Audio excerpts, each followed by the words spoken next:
This is my love letter to the last great compact phone. I recently sold my iPhone 17 Pro Max.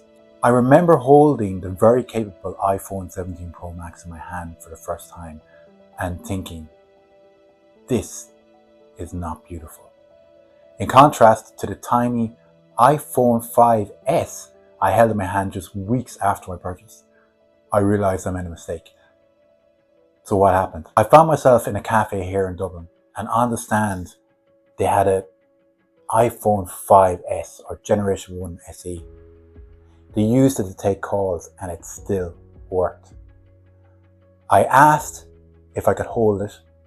My reaction to holding that phone is still palpable today. I can't describe how beautiful I thought it was, but holding the 5S compared to my gigantic iPhone, I knew in that moment I was wrong. And so, enter the iPhone 13 mini, arguably the wrong name for this phone. It was introduced at the September 2021 Apple event as the AND phone, the 13 AND mini. In fact, during the 13 unveil, it was mentioned 4 times and shown perhaps only once. Here it is in its beautiful form. Here you can see it's geometrically more balanced, in my opinion, than the 13 from the back. And by the way, this is the same for the screen icons. iOS was designed for a 5.4 inch screen, just expanded for a larger screen. Yuck! The iPhone mini is a thing of beauty, but as I mentioned earlier, Apple positioned this as an AND phone instead of the main model, and in my opinion, that was a strategic mistake. The name mini irks me a little.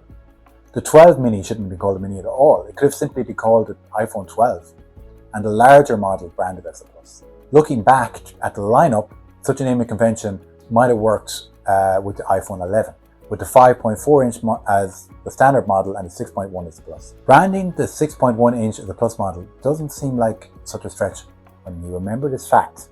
The original iPhone 6 Plus had a 5.5 inch display, only 0.1 inches larger than a mini.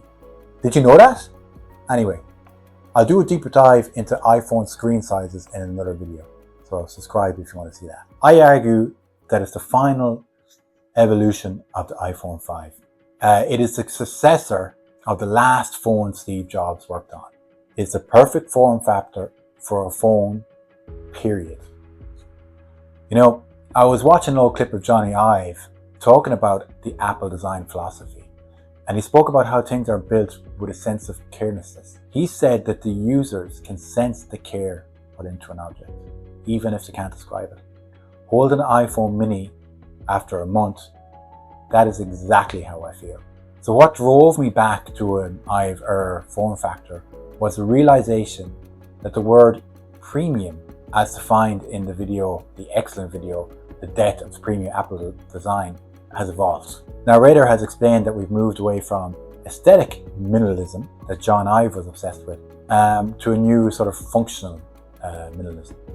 And I think he argues that the iPhone Pro series now gives this sense of it being very functional, and that's, you know, psychologically pleasing. And that's what they seem to be prioritizing. But in my feeling is I prefer the jewelry-like finish of the iPhone 5. The screen size isn't even mini. What it is actually is the perfect size. Just look at this ad from 13 years ago.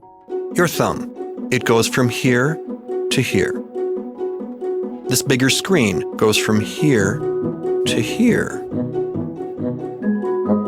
A dazzling display of common sense. Pretty sure it's the common sense thing. Yes, I'm pretty sure it's a common sense thing too. Should Apple bring the mini back? Or as Marcus Brownlee said in his correctly predicted in his excellent "Small Phones Are Dead and Why We Killed Them." After all, Apple tried this for 2 years before killing it.